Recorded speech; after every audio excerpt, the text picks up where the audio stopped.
Hello, welcome to Water Sign Philippines. A reading ito for Water Sign Cancer, Scorpio, Pisces. Take only what resonates. Hindi ito re-resonate sa lahat ha. For personal reading, Jing Tarot Reader, search mo lang siya sa Facebook. Start na natin. Please do comment down below guys. Malaking bagay sa akin yung mga comment ninyo, heart ninyo. Ayan, nagpapakita na malaking suporta. So sana po mag-comment kayo sa baba. Water Sign, Cancer, Scorpio, Pisces. Let's start your reading.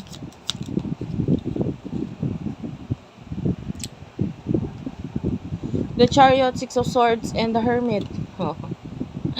So, nakikita natin na yung messages for you. Actually, this is you moving on.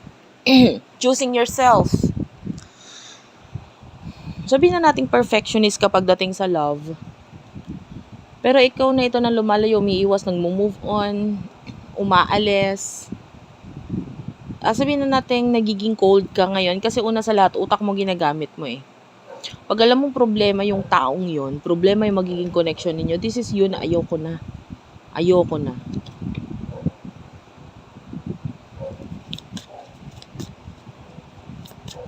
Tell me about this person on your mind. Sino ba tong person na kakonect mo? The person that you're dealing with. Three of Swords. Okay. Sobrang nasaktan taon to sa ginawa mo, sa nangyayari sa inyo. Maybe a friend with the Queen of Wands energy. So, nagbibigay siya ng advice na sa'yo. And maybe nagkakaroon na ng pag-advise sa'yo or sa kanya in the past regarding sa mga kanya-kanya ninyong love life. So, ayun. Nakita tayo ng person na gano'n.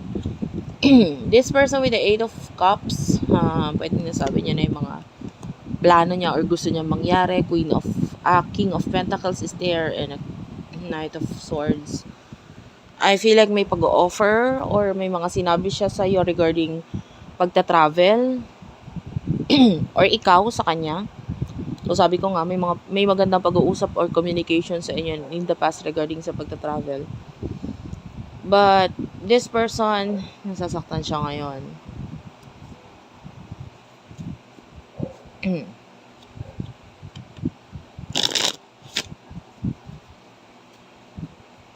Bakit siya nasasaktan? Excuse me. Sorry about that ha. Lagi akong ihem kasi po medyo makatelalamunan ko. The world is here. Kasi lumayo ka, umiwas ka eh. Kaya siya nasasaktan. Ang gustong-gusto kanya, like, siya sa'yo, attracted siya sa'yo. Physically, ang ganda mo, ang pogi mo, babae man o lalaki.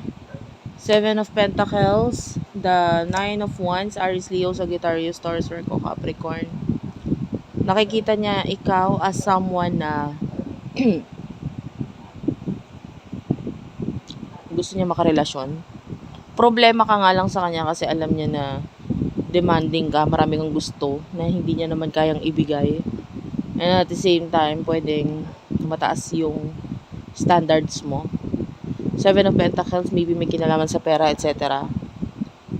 Nasasaktan siya kasi matindi pagmamahal sa'yo na itong taon to eh. Nine of Pentacles is here, King of Pentacles, Two of Cups. Mahal ka niya kasi matindi yung paghanga niya sa'yo.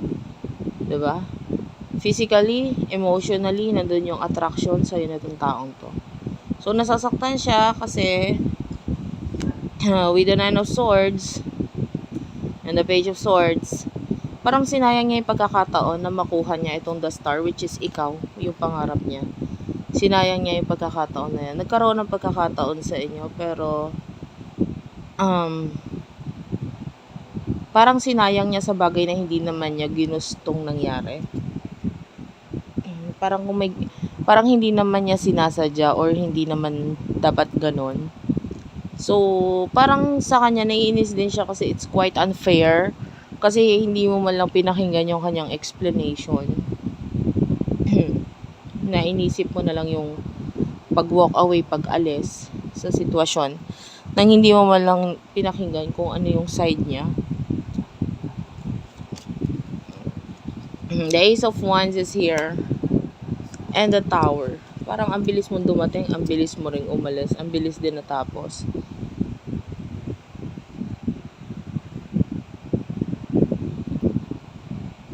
Ano ba emotions niya sa'yo? Ano ba emotion niya sa'yo?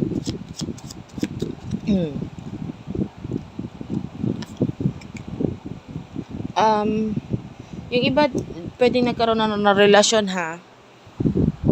Maybe this is a past person. Sinabi ko naman na kanina mahal ka niya. The King of Cups, mahal ka niya. Two of Cups. Hindi siya makikipagrelasyon or connect sa'yo dahil sa wala lang. Dahil gusto ka lang niya, ganun.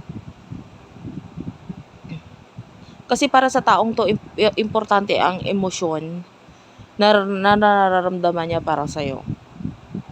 Gusto ka niya, mahal ka niya. Gusto niya ng growth din naman sa inyong dalawa. Ayaw niya ng relasyon lang. Gusto niya nag-grow yung relasyon ninyo. And pwedeng may mga times na inuuna niya yung finances, pero pwedeng may mga times na inuuna niya yung finances niya, pero hindi ibig sabihin nun ay baliwala ka na lang para sa kanya.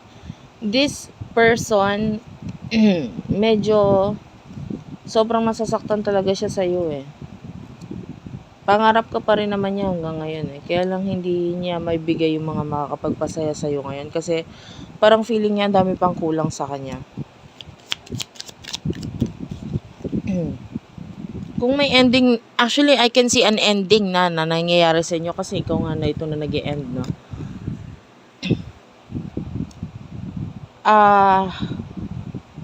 I don't know kung may pambablock bang nangyari dito. Kasi sa nakita natin dito with the 8 of Wands, gumagawa siya ng paraan para ma-reverse or wag mangyari. Yung ganun. Gusto niyang makipag-usap. Gusto niyang, hinahanap ka niya Like, wala siyang makita kung sino man nalalapitan kung para lang makausap ka. With the 10 of Cups, actually, iniisip niya nang kausapin yung pamilya mo, kaibigan mo, para lang makausap ka. Yan. Kasi kung sino man itong mga naging involved sa connection ninyo. With the 10 of Swords, dito ka with the 8 of Pentacles and the King of Wands na umalis, lumayo, i-end. Yeah, the 10 of Wands is here. Nililet go mo talaga Parang ayaw mo na ng explanation. At saka once na mag-let go ka kasi, pwedeng may mga times, matigas din kasi yung ulo mo, diba? Alam mo naman yun. Medyo tinotoyo, parang ganun. Ikaw lang makakapagpabago nun. Actually, there's chance between the two of you, pero nakikita naman natin na ikaw ito na ayaw mo Ayaw mong baguhin. Gusto mo lumayo This is you. Walking away. And in the future, you're still walking away. May plano ka pero iba ang plano mo, hindi papunta sa kanya, hindi patungkol sa kanya. So ayun. Thank you for watching guys. I love you all and bye-bye.